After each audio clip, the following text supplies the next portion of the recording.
In the quiet marshes of long ago, there walked women with bare feet in the water. They were leech collectors, wading slowly through reeds and mud, letting the creatures cling to their skin. Doctors prized these leeches for bloodletting, a cure for many ills. It was dangerous, thankless work, often leaving scars and sickness.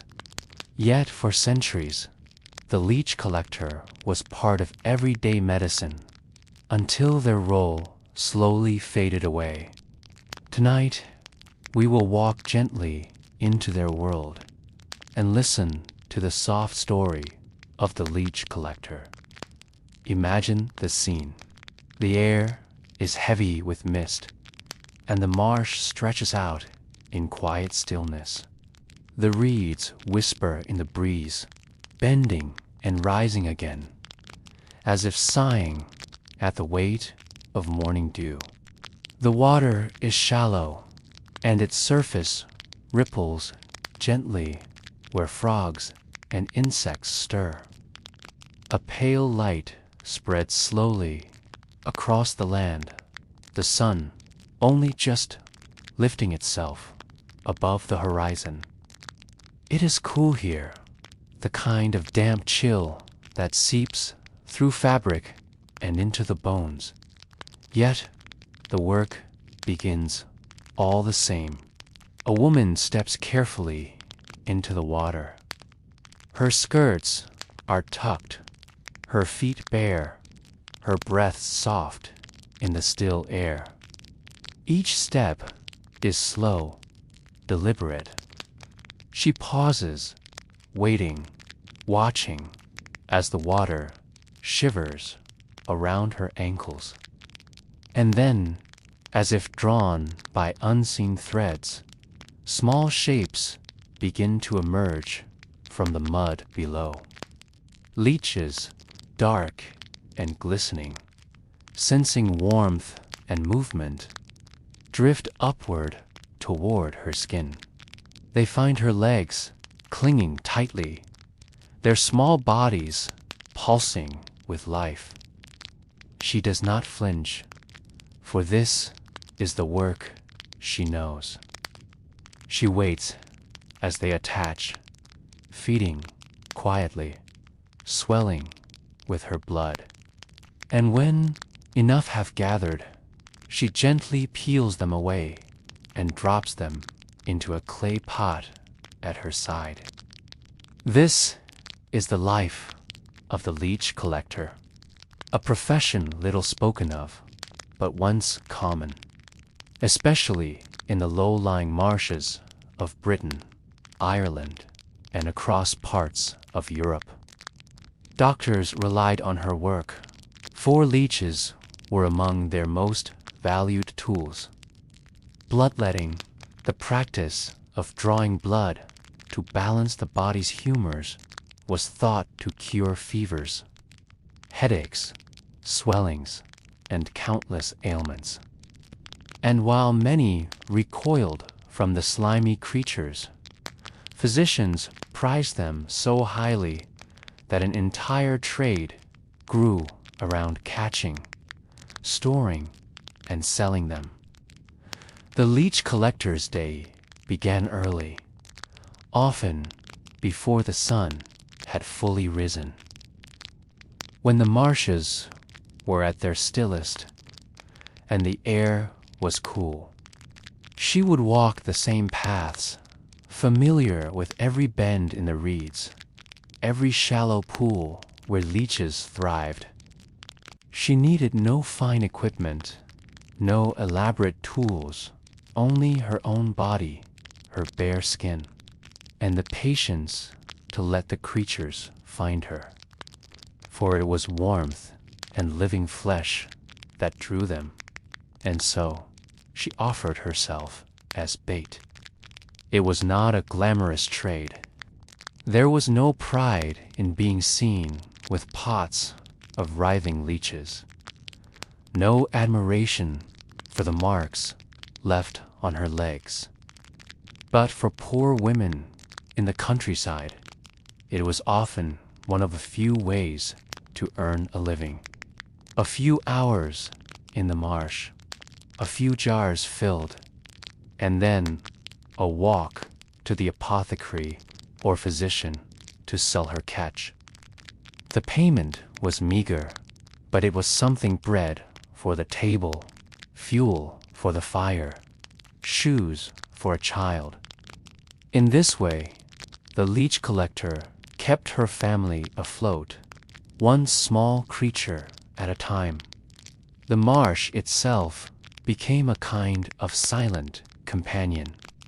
The leech collector knew its moods, the still pools that looked safe but were deep with hidden mud, the reeds that whispered louder when the wind shifted, the cries of birds that signaled a change in the weather. She moved with care, for she knew the dangers as well as the rewards.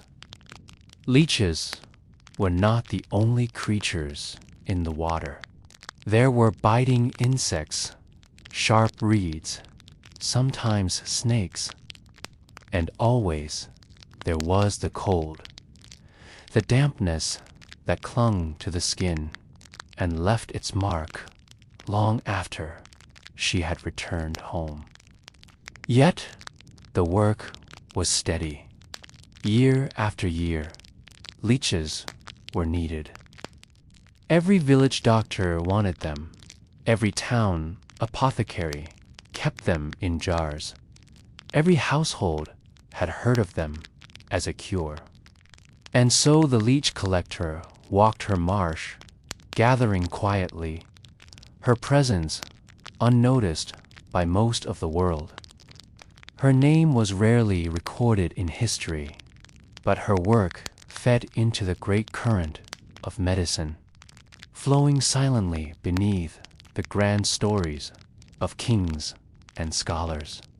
If we listen closely, we can almost hear her footsteps now, the soft squelch of mud beneath bare soles, the faint drip of water falling from lifted legs, the flutter of reeds parting as she moves.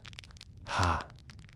And then the stillness again, broken only by the tiny ripple of a leech swimming through water toward her warmth.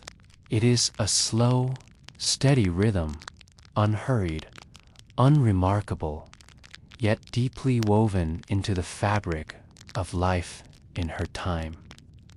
As we drift further into her world, we will see not only how she worked, but why leeches were so highly prized, how medicine shaped her trade, and how her quiet profession rose and fell with the tides of history.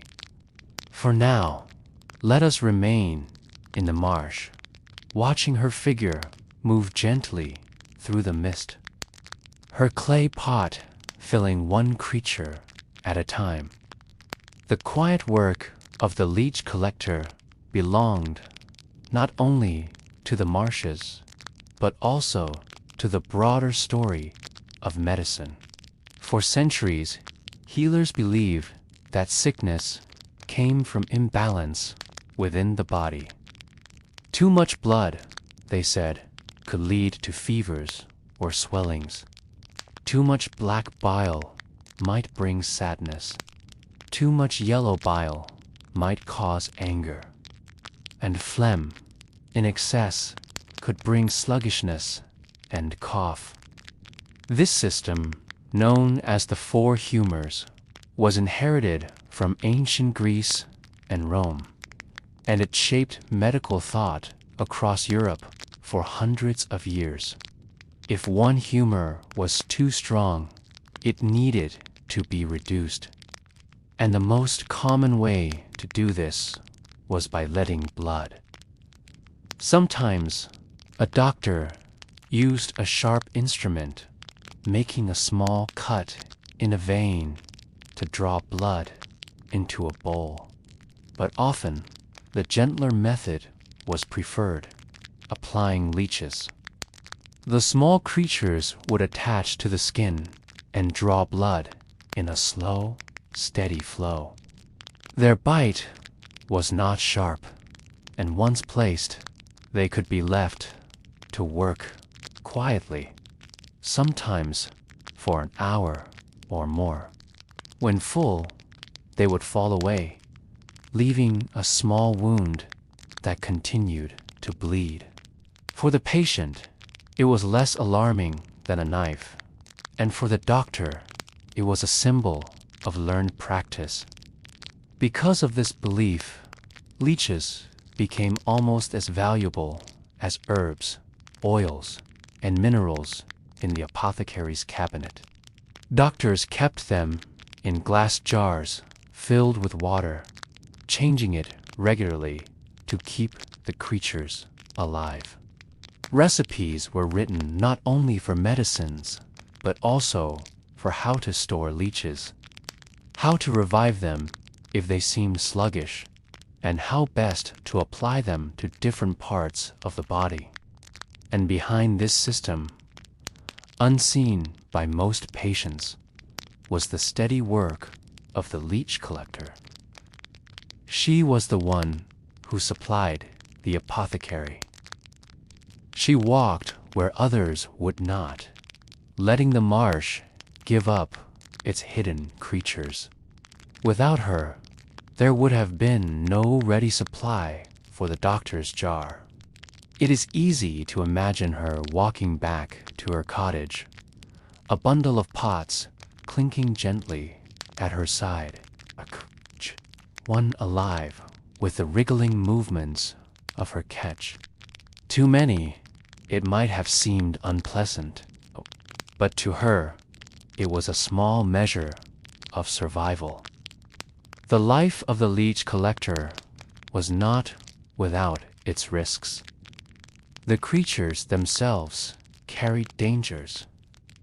Their bites could become infected, leaving sores that did not heal easily.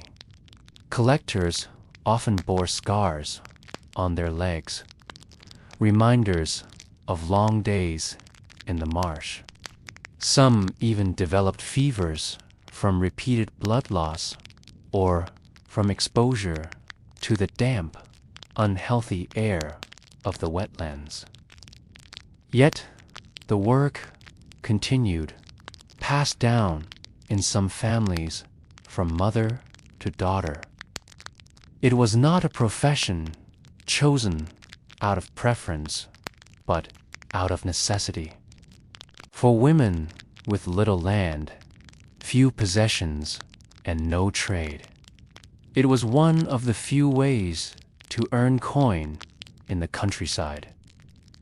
To walk through the marsh was to step into a world that few others knew.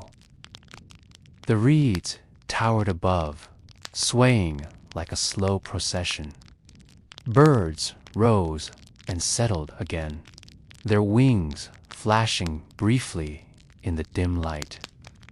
The air smelled of wet earth, sharp with the scent of moss and decay. And always there was the quiet sound of water shifting, disturbed by each cautious step. For hours, the leech collector moved in this world, half hidden from sight, as though part of the marsh itself. Sometimes she went alone, but not always. In some regions, groups of women worked together, speaking softly as they waited, warning each other of hidden holes or sudden, deep places. They carried simple tools, wooden sticks to steady themselves, cloth bags or earthen pots to hold their catch. But mostly, they relied on their own bodies. Bare skin was the surest lure, for the leech sought out warmth and movement. To collect them, one had to give them a place to feed first. When enough leeches had been gathered, the day's work was not yet done. The creatures had to be kept alive until they could be sold. That meant jars of fresh water, changed often, and cool, shaded places to store them. Some collectors kept them in wooden barrels, lined with moss, or in shallow troughs outside their cottages. The leeches were hardy, but careless handling could kill them, and then the day's work would be lost. The buyers, too, varied. In larger towns, apothecaries purchased leeches in quantity, stocking their shelves with glass containers full of them. In villages, it was often the local healer or even a wealthy household that bought them directly. Payment was small, but steady enough that the trade endured. The leech collector herself rarely saw the patients whose lives her work touched. She remained one step removed, her hands passing the clay pots over a counter, receiving coins in return, and then returning home. Yet her work reached into homes and sick rooms far beyond her own. It is worth pausing here to picture a single scene. A physician's study, dimly lit by a single candle. A patient sits in a wooden chair, pale with fever. The doctor, with calm precision, takes a glass jar from the shelf. Inside, leeches writhe slowly, moving against the glass. He selects one with long tongs, presses it gently to the patient's skin, and waits. Within moments, the creature attaches, its body pulsing as it feeds. The patient closes his eyes, feeling only a faint tug, the doctor watching closely.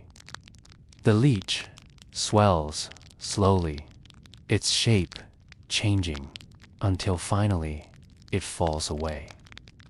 The wound continues to bleed, a small trickle against the skin. The doctor nods, satisfied, and the patient believes the cure has begun. And all of this, the quiet ritual, the confidence, the sense of learned medicine, was possible only because a woman had walked barefoot in the marsh that morning, her legs bitten and her pot filled. The story of the leech collector stretches back far before her time. Long before she waded into the marshes, long before physicians of Europe placed glass jars on their shelves, people across the ancient world were already familiar with the small creatures. In fact, the use of leeches for healing is among the oldest known medical practices. In ancient Egypt, healers recorded their methods on papyrus scrolls. Among the faded lines of hieroglyphs, alongside recipes for herbs and incantations, were instructions for letting blood. The Egyptians believed that illness often came from impure or stagnant blood, and so they sought ways to draw it out. Leeches were described as a natural tool for this purpose. They were easy to find along the Nile, in its warm waters and muddy banks, and their effect was clear to anyone who observed them. Place one on the skin, and it would feed until it was full, leaving a small, bleeding wound behind. To the ancient physician, This seemed a perfect way to cleanse the body. From Egypt, the practice spread to Greece, where it found its place in the larger system of the four humors.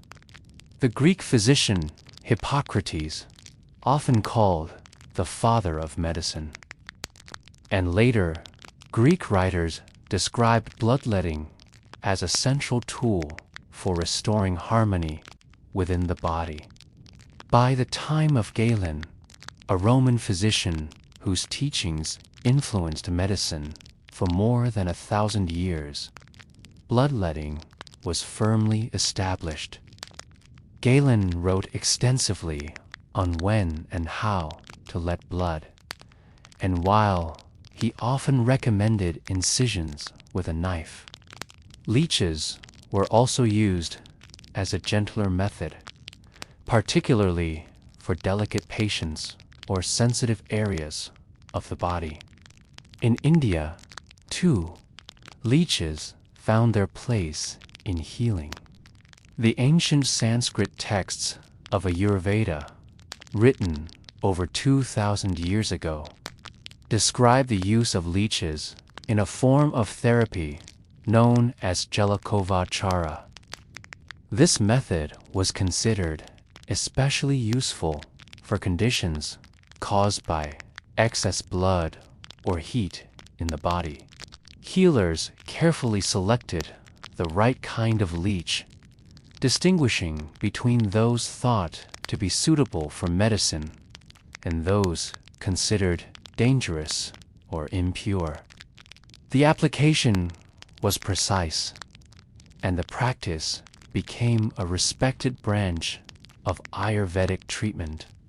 Even today, in some parts of India, leech therapy continues under traditional medicine, showing the long thread of continuity stretching back through the centuries. Across these ancient civilizations, the same small creature appeared again and again, its habits quietly shaping human ideas of health.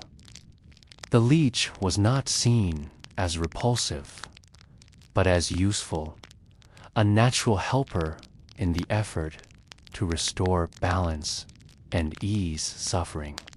And while the knowledge of herbs, minerals, and surgery changed with each culture, the image of the leech clinging silently to the skin remained remarkably constant. When we picture the leech collector of later centuries walking barefoot in her marsh, we can imagine her as part of this long chain of tradition.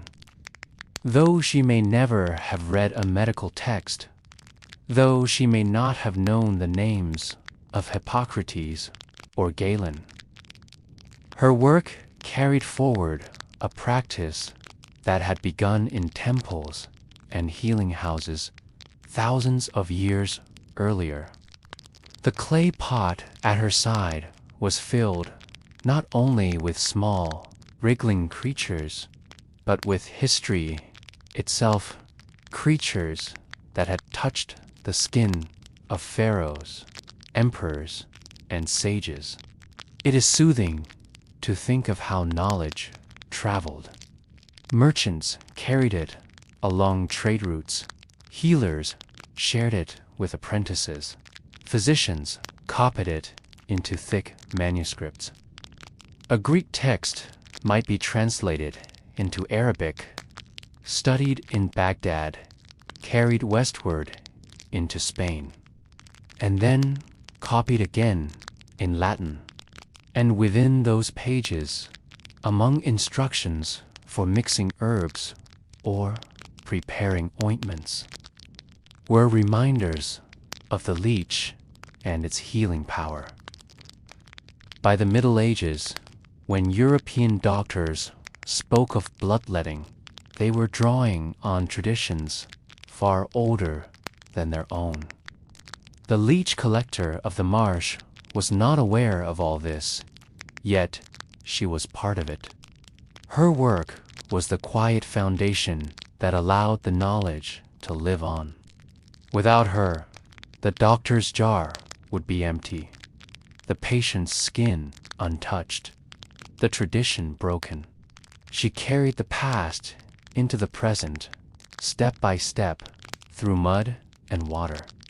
And so, when she bent to check her pot, when she brushed a strand of wet hair from her face, when she peeled another small creature from her leg and dropped it into the jar, she was performing an act that connected her to distant lands and forgotten ages. The marsh around her might have seemed lonely, its reeds swaying in silence. But she was part of something far larger, a river of practice flowing through time. Let us pause here and imagine her in that moment of stillness. The mist has lifted slightly, and the pale sun shines on the water. She stands ankle deep, her skirts heavy with dampness, her clay pot half full. A bird calls across the marsh, its cry carrying over the reeds. The surface of the water ripples as a leech swims toward her warmth. She does not hurry. She has learned patience. She knows the marsh, and she knows the creatures. And she knows that in time, her pot will be full. What she cannot know, perhaps, is that she is part of a story that began thousands of years before her, and will continue long after her footsteps fade from the mud. By the Middle Ages, the knowledge of leeches had become woven into the daily fabric of European medicine. In quiet monasteries, where monks copied ancient texts and tended to the sick, jars of leeches were kept alongside herbs and ointments. The monks who studied medicine believed deeply in the balance of the four humors. They turned to bloodletting often as a trusted remedy.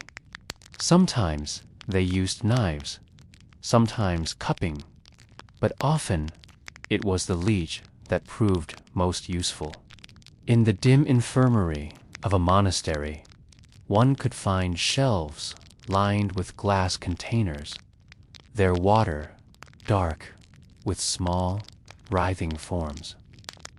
A sick pilgrim might be brought in, weary from travel, his head burning with fever.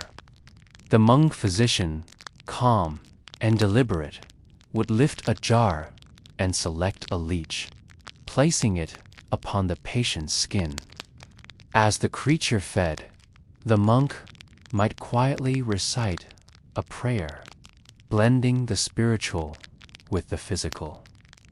The patient would leave lighter, both in spirit and in blood, and the jar would be carefully returned to its place, ready for the next need. Outside the cloister, in towns and villages, the same practice continued.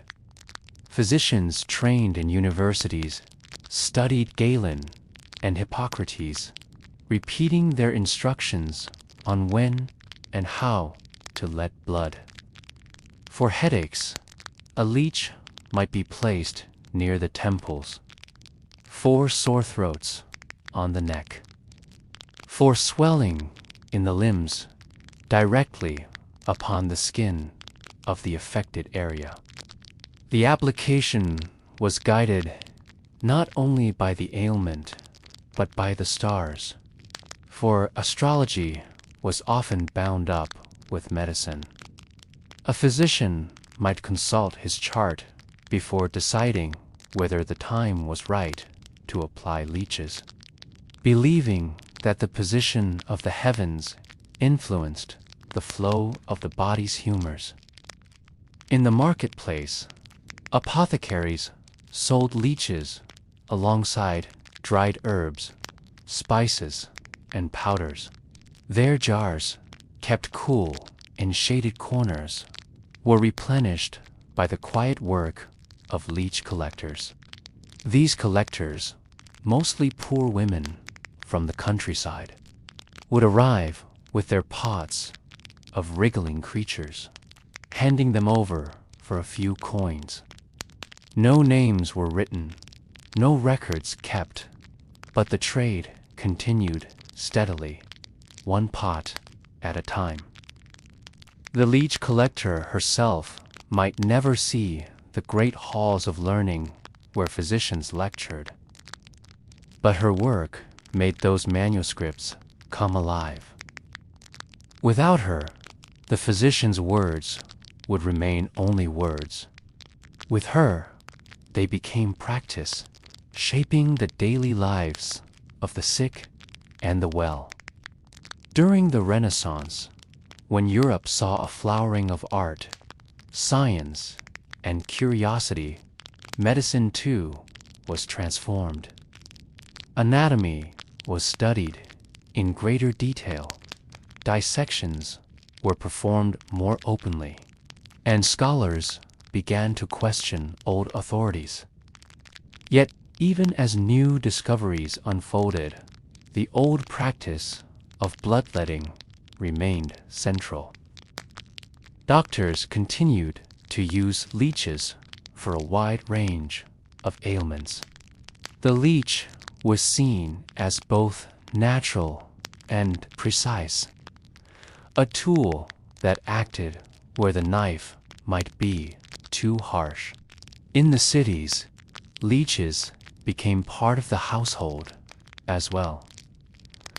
Wealthy families kept jars of them at hand to be applied when someone fell ill.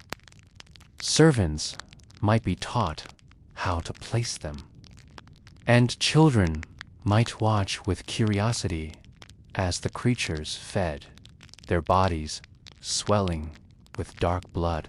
In more humble homes, the village healer or barber surgeon provided the service, applying leeches with practiced ease.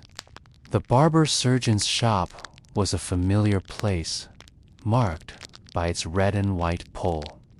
Inside, one could have hair trimmed, a tooth pulled, or blood let.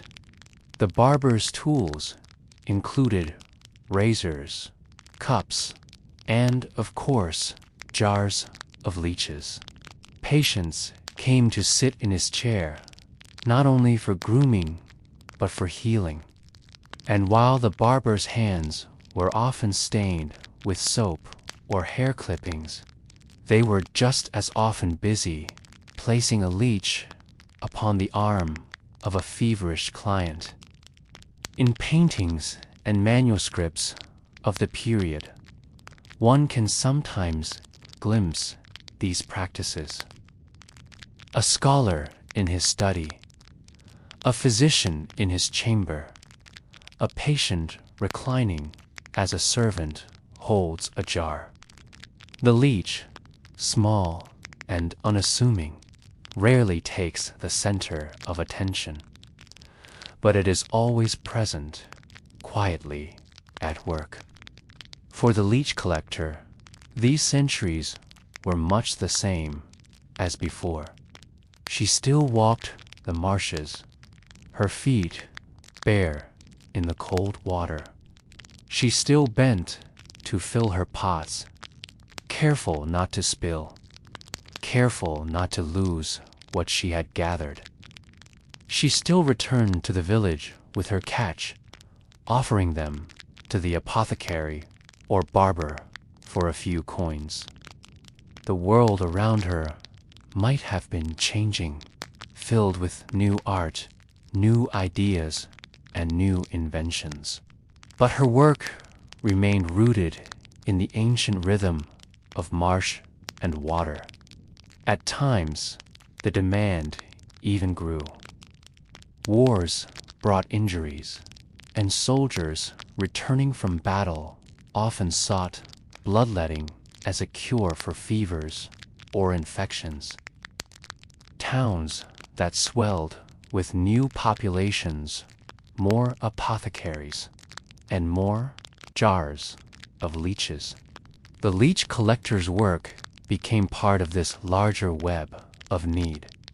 Her quiet footsteps in the marsh, echoing in their own way through the halls of cities and the courts of kings. And yet, there was still no glory in it. Her profession was not celebrated, her name not written in the great chronicles of the age. The leech collector remained invisible, even as her work flowed through the lives of many. She was, in her way, a shadow one who carried the weight of necessity, but whose face was rarely remembered. If we close our eyes, we can imagine her again, standing at the edge of the water at dusk. The sky is streaked with fading light, the reeds dark against the horizon. Her pot is full, heavy in her hands. She turns to leave the marsh, her legs marked by tiny wounds, her skirts damp with mud. She walks slowly back to her cottage, the day's work behind her, tomorrow's work waiting again. She does not know how far her efforts travel, how many lives they touch. She knows only the quiet rhythm of her trade, steady as the heartbeat of the marsh itself. As centuries passed and Europe moved into the modern age, the quiet trade of the leech collector did not fade away. Instead, it grew into something far larger, something almost unimaginable for those who had once seen it as the work of poor women in lonely marshes. For in the 18th and 19th centuries, leeches were no longer a simple remedy among many. They became one of the most sought-after treatments in the world. Doctors across Europe prescribed bloodletting for nearly every illness.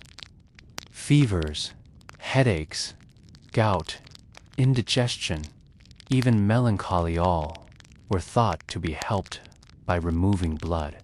And though knives and lancets were still used, leeches were preferred for their gentleness and for the slow, steady way they drew blood. They could be applied to places a blade could not easily reach, and they left the patient with less fear. This made them popular not only with doctors, but with patients themselves. In Paris, London, and Vienna, the demand for leeches became immense. Apothecaries filled their shelves with jars, each one writhing with the creatures. Physicians ordered them by the dozens, sometimes by the hundreds, for their practices. Families kept them at home in small glass vessels, ready to use whenever illness struck. The little creature that once lived unnoticed in ponds and marshes now found itself at the center of medicine. The craze was perhaps most intense in France. In the early 19th century, French doctors used millions of leeches every year. Records tell of hundreds of millions imported over decades as the marshes of Europe were scoured to meet demand. It is said that during certain years, France alone required as many as 30 million leeches annually. They were applied in such numbers that a single patient might have dozens placed upon them in one sitting. Their bodies lined with dark, glistening shapes, feeding silently. The leech collector's world was transformed by this hunger. What was once a quiet, local trade became part of an international network. Collectors were sent into the marshes in greater numbers, gathering as many as they could. Whole regions were swept for leeches, their populations thinned by relentless harvesting. Where once a woman might have waited for an afternoon to fill a single pot, now teams of collectors entered the waters, each tasked with filling baskets, barrels, even crates for transport to the cities. The work was no less difficult than before. Collectors still bared their legs, still let the leeches fasten to their skin. The creatures would be peeled away, dropped into containers, and carried back through mud and red. Their bites left wounds that could fester, and collectors sometimes fell ill from blood loss or infection. Yet the need for money kept them at their task, and the coins they received, though still modest, were steadier than many other forms of work available to the poor. It is strange to imagine, but leeches became a form of wealth, counted in shipments, traded across borders. Merchants who once dealt in spices or cloth now turned to this humble creature, arranging for their transport by river, by cart, and later by rail.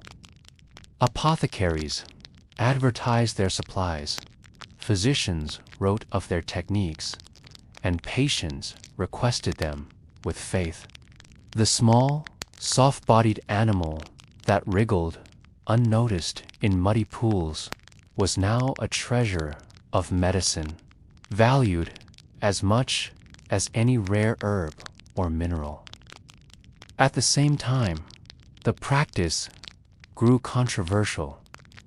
Not everyone agreed that so much bloodletting was wise. Some doctors began to question whether patients weakened further by repeated use of leeches truly improved. There were debates in medical journals, arguments in lecture halls, doubts whispered among students. And yet, the habit of leeching was strong, supported by centuries of tradition and by the expectations of patients. Even when voices of doubt grew louder, the practice continued. The leech collector herself may not have heard these debates. She did not read the journals or attend the lectures. For her, the task remained the same: stepping into the water, letting the creatures cling, filling her jars. The world beyond the marsh might have been filled with questions and controversies, but her world was filled with reeds, mud, and silence. She supplied what was asked, never knowing the arguments her work sustained. In towns and cities, the image of the leech became familiar. Jars of them sat in windows where sunlight glinted on the water. Patients recognized them and accepted them as part of healing. A physician might arrive at a home carrying a jar wrapped in cloth, and the family would nod, knowing what was to come. The leech would be placed upon the skin, its cool body attaching itself with tiny suction. Minutes would pass, sometimes hours, as it fed. The patient lay still, feeling only a faint tugging, while conversation moved gently around them. When the leech was full, it dropped away, leaving behind a small, slow trickle of blood. There was something strangely quiet about the whole act. No cutting, no sudden pain, no sharp steel. Just the soft presence of a living creature doing its work in silence. For many, this made the leech seem less frightening than other medical tools, even if the effect was not always what they hoped. In those years, the leech collector's profession reached its peak. She was part of a demand that stretched across continents, her simple trade now bound to the movement of good and the flow of medical thought. And yet, despite the scale, her life remained humble. She still returned home with damp skirts, her legs marked with bites, her hands tired from carrying pots. She still lived in a small cottage, her coins few, her days shaped by the rhythm of the marsh. The world might have seen her work as essential, even precious, but she remained almost invisible within it. The 19th century would, in time, bring changes that lessened the leech's role. But in those decades of great demand, the collector stood at the center of a practice older than memory, feeding a hunger for healing that seemed endless. As the 19th century drew onward, the craze for leeches began to fade. The same medical world that had once called for millions each year began to look elsewhere for answers. Science was changing. New discoveries about the human body, about disease, and about germs began to shift the way doctors thought about illness. The old system of humors, which had guided medicine for centuries, was slowly being left behind. In laboratories and lecture halls, physicians began to study blood itself not as a humor to be balanced, but as a vital tissue carrying oxygen and life through the body. The microscope revealed what could not be seen before: tiny cells, complex structures, patterns of flow. Germ theory, introduced by scientists like Louis Pasteur, transformed ideas about sickness. Disease was not simply the result of imbalance, but of invisible organisms that entered the body. Cures would no longer be sought by removing blood, but by understanding these hidden causes. In this new light, the leech seemed outdated, even old-fashioned. Many doctors began to abandon bloodletting altogether, dismissing it as harmful rather than helpful. Textbooks that once listed leeches as essential began to omit them. Hospitals that had once ordered jars by the hundreds stopped requesting them. The demand dwindled, and with it, the trade of the collector. For those who still waited in the marshes, life became harder. No longer were there merchants eager to buy in bulk. No longer apothecaries in need of fresh supplies each week. The collector might still find some demand among older doctors or in remote villages, but the golden years of her trade were gone. Some abandoned the work altogether, turning instead to farm labor, weaving, or service in towns. The marsh grew quiet again, its reeds undisturbed by human footsteps, and yet the leech did not vanish entirely. Even as medical fashion moved on, some doctors continued to use them for specific purposes. They found that in certain cases, the leech's bite, with its gentle flow of blood and the anticoagulant it secreted, brought relief. Patients with bruised or inflamed tissues sometimes benefited from the small creature's work. The leech had fallen from its throne, but it had not been entirely cast out.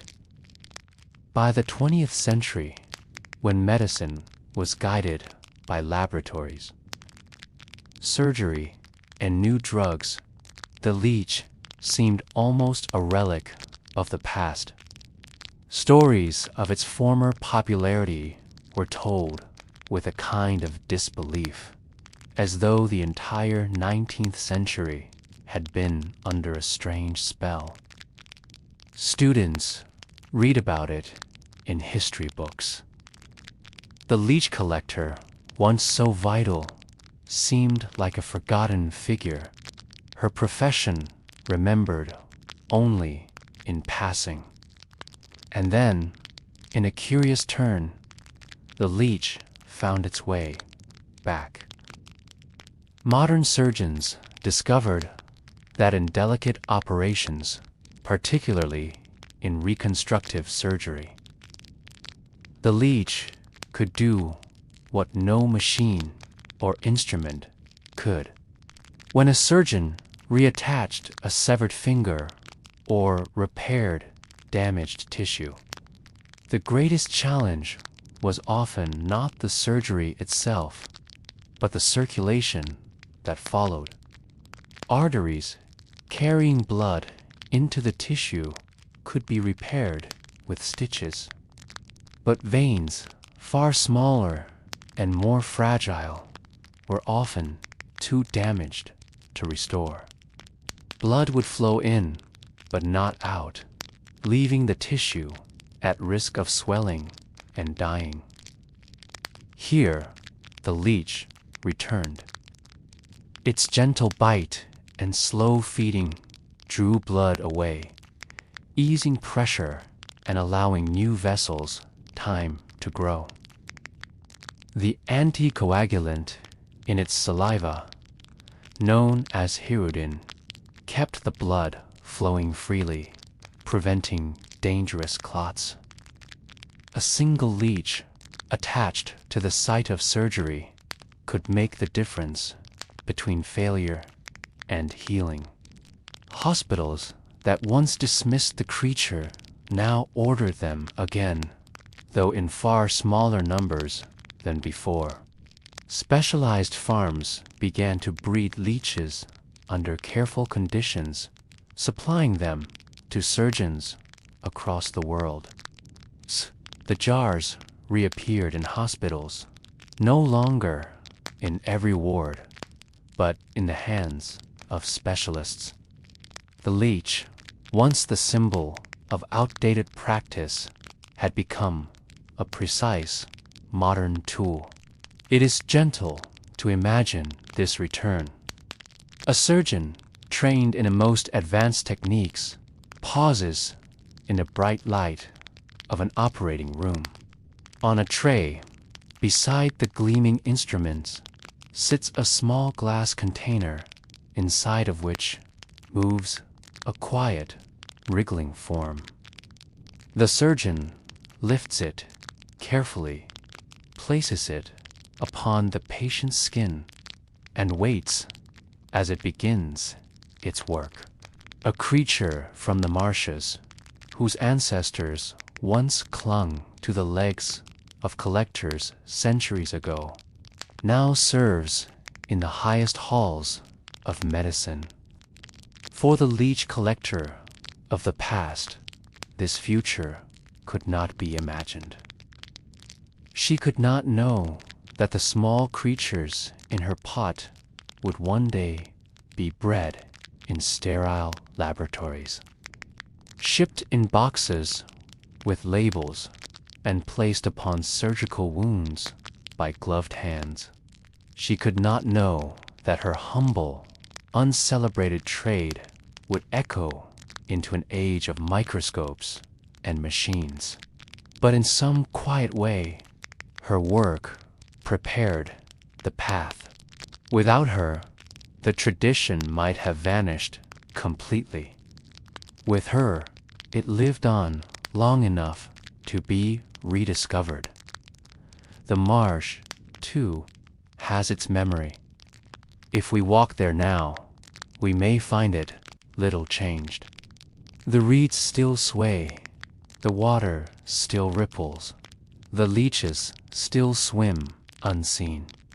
Perhaps, if we stand very still, we can almost hear the soft sound of footsteps, the splash of water as a woman bends to fill her pot.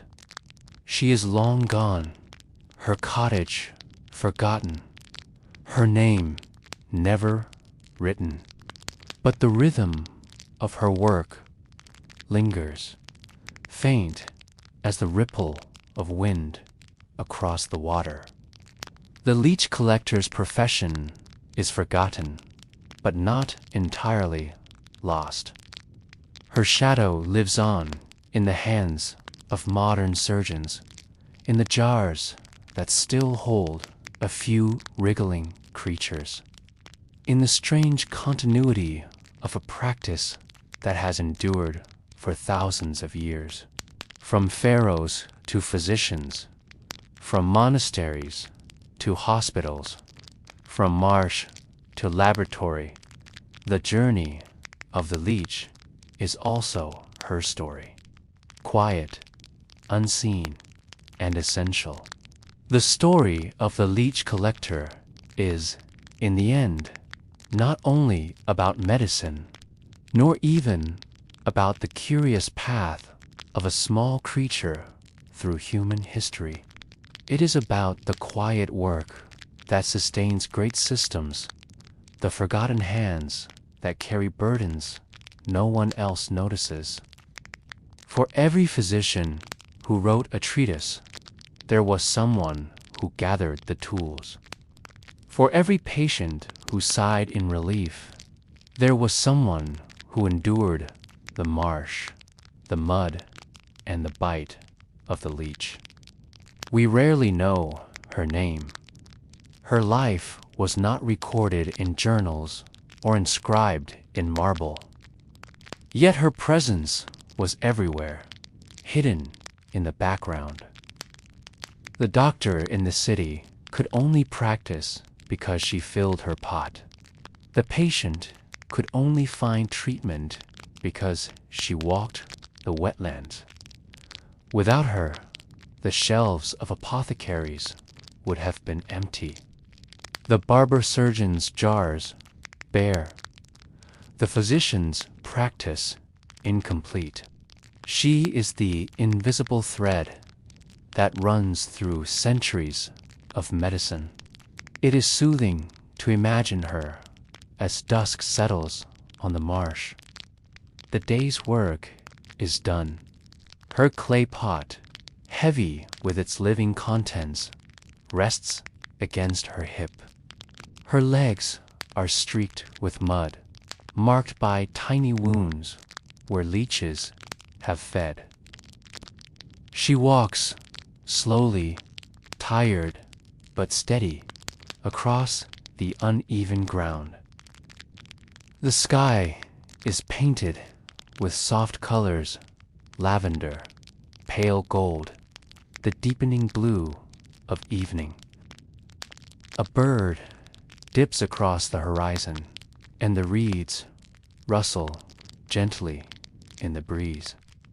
Her cottage waits at the edge of the village, its walls simple, its roof thatched. Inside, a small fire glows, and perhaps a pot of soup warms on the hearth. She places her jar carefully on the table, for tomorrow she will carry it to the apothecary. Tonight, though, she rests. Her hands, calloused from years of work, fold quietly in her lap. She hears the faint hum of night insects, the crackle of wood, the steady rhythm of her own breath. There is no celebration for her. No one sings her name. No one paints her portrait.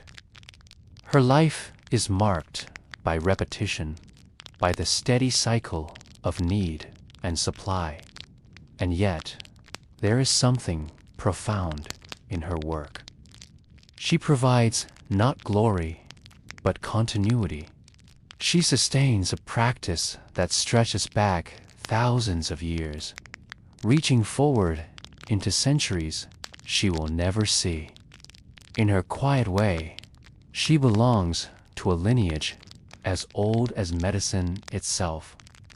From the banks of the Nile to the infirmaries of monasteries, the leech has been their end, so has she, in one form or another. She is not remembered as an individual, but as a type, a figure half lost to history, but deeply woven into it. We can think of her as we think of all forgotten professions, those who worked in silence, often in hardship, yet whose labor sustained worlds larger than their own. The leech collector, the rat catcher, the knocker, the gong farmer all walked in the margins of history. Their steps unrecorded, but their impact real. They remind us that history is not only made by kings and scholars, but also by those who kept the streets clean, the jars filled, the mornings on time. If you close your eyes now, you might picture her walking one last time into the marsh. The mist rises softly around her, the air cool against her skin. She steps into the water, feeling its chill creep upward. The reeds sway, brushing against her arms. Beneath the surface, the small creatures stir, drawn to the warmth of her legs. One attaches, then another, then another. She bends gently, lifting them away, placing them in her pot. The rhythm is familiar, almost timeless. Step, wait, bend, collect. The marsh hums with its quiet sounds, and her work unfolds in silence. Hours pass, though they seem like minutes. Her pot grows heavy, and at last she turns toward the shore. She walks slowly, her skirts dripping, her body tired.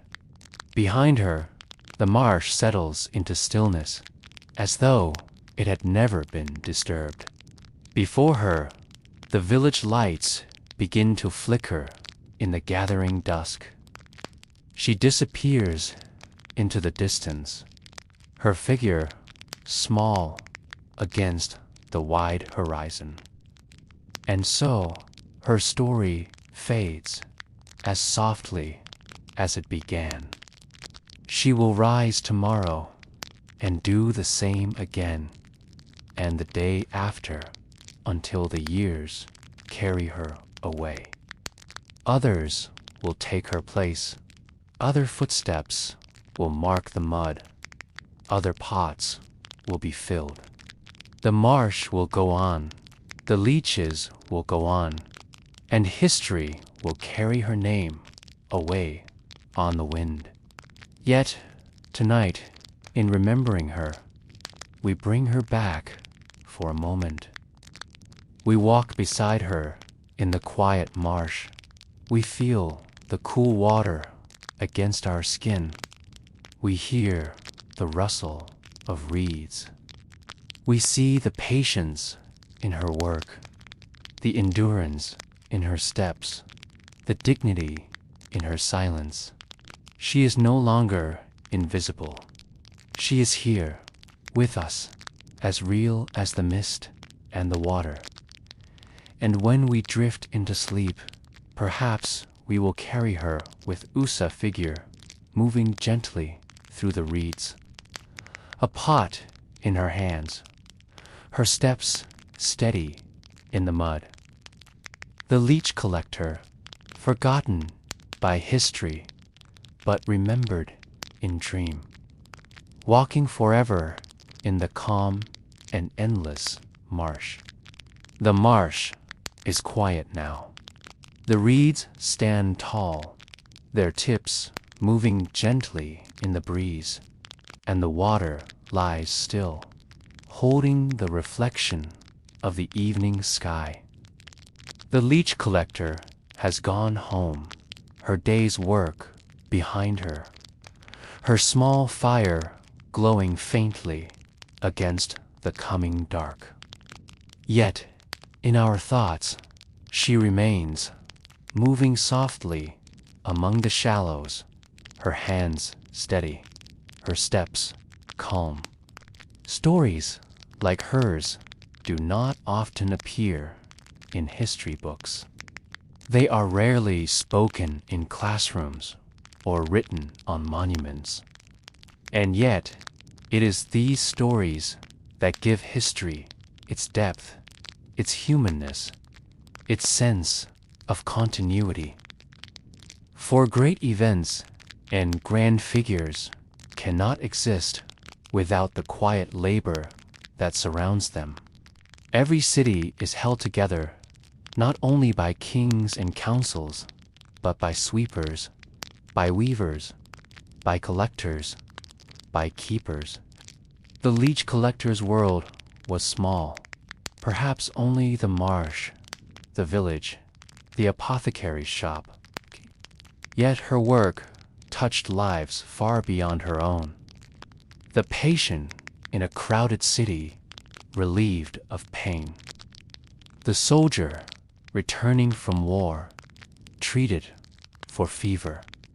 The wealthy noble who called for jars of leeches as part of his household remedies, of them relied upon her unseen effort. She gave her strength to a cycle that stretched across miles and centuries. It is soothing to imagine how many people unknowingly carried a part of her labor within them. 1,000 small jars, 1,000 quiet treatments, 1,000 sighs of relief. She never met these patients, never heard their names, never stepped into their houses. But in each case, her work was present, silent, and invisible. In this way, she shared in the vastness of human life while remaining rooted in the solitude of the marsh. If we step back even further, we see how her work threads into the larger story of medicine itself. The earliest healers along the Nile, the scholars of Greece and Rome, the monks of medieval infirmaries, the surgeons of the Renaissance, the physicians of the 19th century, all of them reached for leeches at one time or another. And always, behind their choice, stood the collector, unseen but essential. She is part of the fabric of knowledge, the quiet provider without whom theory could not become practice. Perhaps that is why her story feels so restful to tell. It is not the story of battles or crowns, not the noise of triumph or defeat. It is the story of patience, of rhythm, of daily endurance. Her life moved in cycles as natural as the tides. Enter the water, gather, return. Each day repeated the last, and yet each day was necessary. There is comfort in such repetition, in the thought that life can be lived through steady, simple acts. Now, as we let the tale draw to its end, imagine once more the marsh at dusk.